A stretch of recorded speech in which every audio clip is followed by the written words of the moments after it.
worldwide, the construction industry is consolidating. So, and all of the international players are coming to Canada specifically because we're seen as having a very healthy market. So we've got too many players in the world, and we've got too many in Canada. So naturally there's going to be a consolidation. Some won't make it, others will be purchased, others will just disappear, and some will wind down. But way fewer companies 5-10 years from now globally than there are now. Each of the people that we see coming in from different continents have their own strengths, and therefore they're a different kind of threat to the traditional Canadian contractor.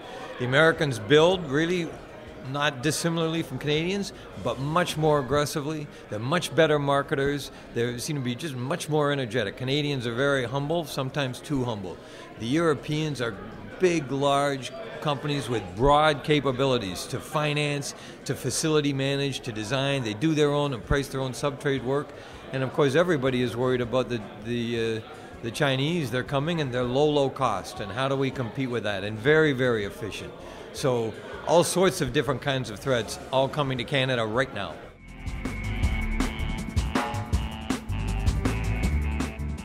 Our labor legislation was mostly across Canada put into place 40 years ago for a world that does not exist anymore.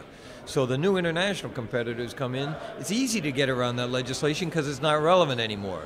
But if you're an old-fashioned construction contractor like EllisDon, you're stuck with all that legislation. And the unions, they could adapt and change and embrace these new players, but they just can't make themselves do it. They will not change. It's frustrating. Subcontractors used to stay in a subcontractor's box. We used to be the general. The architect used to be the architect. Now the engineering firms are coming into our space. We're going into the subtrade space. The subtrades are coming into our space. So all the traditional relationships are breaking down, and it's not clear how they're going to be restructured. It's very interesting. It's threatening for everybody. Everybody has to deal with each other honestly and carefully because all the old rules don't apply anymore. We really need to be careful how we're designing our buildings because nobody knows what the new technology is going to bring, how those buildings are run, but mostly how the people in those buildings work and communicate with each other. John Chambers from Cisco Systems said we'll be meeting with avatars within 10 years. So there'll be an image of somebody that's in Calgary meeting with you in Toronto. The shape of your room, as well as all your systems, is going to have to accommodate that. We're designing those buildings now. Nobody's thinking about that. So these are issues we need to be thinking about right now. This is about how people communicate with each other.